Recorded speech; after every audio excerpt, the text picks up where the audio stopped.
নমস্কার সুপ্রিয় দর্শক, আপনারা দেখছেন আপনাদের প্রিয় চ্যানেল নীলকণ্ঠ টুর, সঙ্গে রয়েছে বিনয়। এবার সমস্ত সিভিক ভলেন্টিয়ার্সরা নিজেকে হিরো মনে করবে। কি কারণে হিরো মনে করবে আপনারা সেটা অবশ্যই জানতে পারবেন এই ভিডিওতে। তো দর্শক, আজ অনেক দিন পর আবারও একটা কন্টেন্ট ক্রিয়েট করতে চলেছে আপনাদের জন্য। সে কন্টেন্টটা অনেক গুরুত্বপূর্ণ হতে চলেছে। আপনারা এটা স্কিপ না করে মনোযোগ সহকারে কথাগুলো শুনুন। সিভিক ভলেন্টিয়ার্সদের মাঝে মধ্যে কোনো সময় এরকম অবস্থা হয়ে যায় এবং কিছু করারও থাকে না, যেটা জানা গেছে গোপন সূত্র খবর। এবার কিন্তু তা হবে না। এবার সিভিক ভলেন্টিয়ার্সরা নিজেকে হিরো হিরো মনে করবে।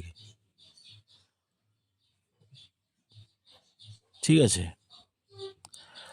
অনেক সিভিক ভলেন্টিয়ার্স আমাকে ভিডিওতে কমেন্ট একটাই জিনিস বারবার জিজ্ঞাসা করে থাকে যে আমাদের স্যালারি কবে বাড়বে, আমাদের জুনিয়র কনস্টেবল কবে বানাবে, এইসব প্রশ্ন বারংবারই করে থাকে। কিন্তু সেগুলার উত্তর আমি প্রত্যেকটা ভিডিওতে দিয়ে দিয়েছি। আপনারা গিয়ে ভিডিওগুলি দেখেন। এবার অনেকেই প্রশ্ন করছে যে আমরা কি আদৌ 11,000 টাকা পাবো? আমি সেটারও উত্তর কিন্তু দিয়ে দিচ্ছি। আপনারা এর আগের ভিডিওগুলিতে দেখেন, সেখানেও আপনারা গেলে পেয়ে যাবেন। ঠিক আছে, এবার এখন নতুন করে অনেকে প্রশ্ন করছে যে যেহেতু ইলেকশন আছে, ইলেকশন বাবদ কি আমরা টাকা পাবো ডিউটি করলে? সেটার উত্তর আজকে আমি আপনাদের জানাবো। আপনাদের এবার ইলেকশনে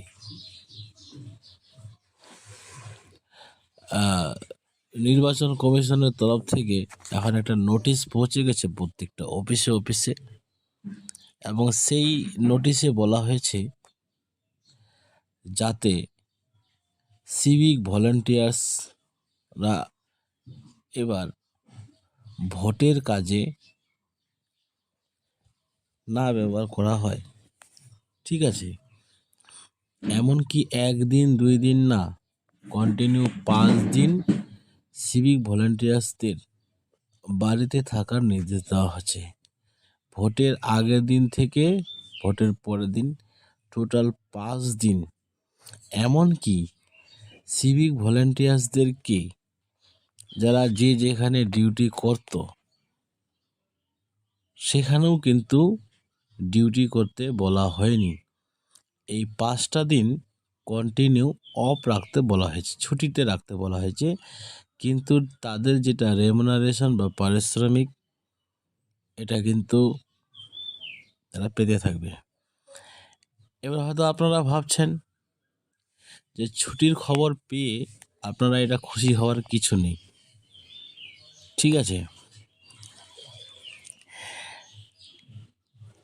সিভিক ভলেন্টিয়ার্সদের ডিউটি করতে দেওয়া হচ্ছে না ইলেকশনে, এটা একদিকে যেরকম খুশির খবর, অপরদিকে কিন্তু আপনার কর্মজীবনের জন্য ভালো না। আপনারা বুঝতে পারছেন, কনস্টেবলদের বা অন্যান্য পুলিশ কর্মীরা ডিউটি করতে পারবে অথচ আপনারা পারছেন না। এটা আপনাদের দুর্ভাগ্য। ক্ষণিকের জন্য আপনার আনন্দের হতে পারে যে আপনাদের ডিউটি করতে দেওয়া হচ্ছে না, আমরা খুব খুশি, বাড়িতে থাকতে পারবেন, রেস্ট করতে পারবেন। কিন্তু করতে দিতে বললে আপনাদের চাকরিটা আরও মজবুত মনে হতো। ঠিক আছে, অতটা ভেঙে বলে দিতে পারছি না, আপনারা বুঝে যাবেন। অপরদিকে আপনাদের আগে ল অ্যান্ড অর্ডার ডিউটিতে লিস্টে নাম দেখলে আগুনের মতো মনটা ফেটে যেত। আর যখন দেখছেন আপনার পাশের বন্ধুকে দিয়ে দিচ্ছে ল অ্যান্ড অর্ডার ডিউটিতে, কিন্তু আপনাকে দেয় নাই, নিজেকে তখন হিরো যেরকম মনে করতো, ঠিক কিন্তু সিমিলারলি সবাই এবার নিজেকে হিরো মনে করবে।